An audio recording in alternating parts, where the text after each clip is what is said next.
নয়া দিগন্ত আমাদের কাছে একটা সংগ্রামের নাম।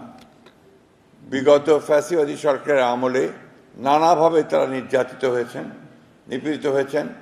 তাদের কর্মীরা, সংবাদকর্মীরা, তারা অনেকেই আপনার চরমভাবে নির্যাতিত হয়েছেন।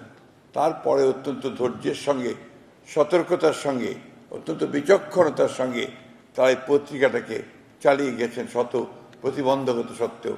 সেই জন্যই আমি নয়া দিগন্তকে আজকে তাদের এই 21 বছর পূর্তি বা প্রতিবার্ষিকীতে আমি আন্তরিকভাবে ধন্যবাদ জানাতে চাই, অভিনন্দন জানাতে চাই। আজকে আমরা 2024-এর যে 5ই আগস্টের যে অভ্যুত্থান, ছাত্রতার এবং জনতার যে অভ্যুত্থান, সেই অভ্যুত্থানের মধ্য দিয়ে একটা নতুন সুযোগ সৃষ্টি হয়েছে একটা গণতান্ত্রিক রাষ্ট্র প্রতিষ্ঠা করবার। আমি আমার দলের পক্ষ থেকে আমরা সেই সশস্ত্র শ্রদ্ধা জানাই সেই সমস্ত শহীদদের, যারা 2024-এর এই প্রাণ বিসর্জন দিয়েছেন স্বাধীনতার জন্য, গণতন্ত্রের জন্য।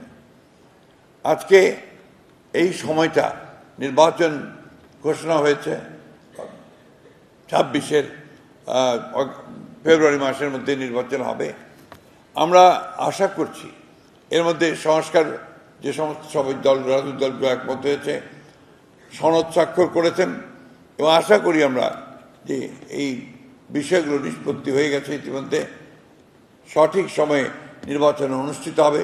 কিন্তু আমরা মনে করি এই সকলের কাছে গ্রহণযোগ্য একটি নির্বাচনের মধ্য দিয়েই আমরা কিন্তু একটা গণতান্ত্রিক ব্যবস্থাতে ফিরে যাওয়ার সুযোগ পাব। সেই সুযোগ সৃষ্টির জন্য আমি আহ্বান রাখব সকল রাজনৈতিক দলের কাছে যে আমাদের ছোটোখাটো সমস্যা এগুলোকে দূরে রেখে গণতান্ত্রিক ব্যবস্থাটাকে আমরা ফিরিয়ে আনার জন্য সবাই এই নির্বাচনে অংশ নেই এবং গণতান্ত্রিক ব্যবস্থাকে ফিরিয়ে নিয়ে আসি।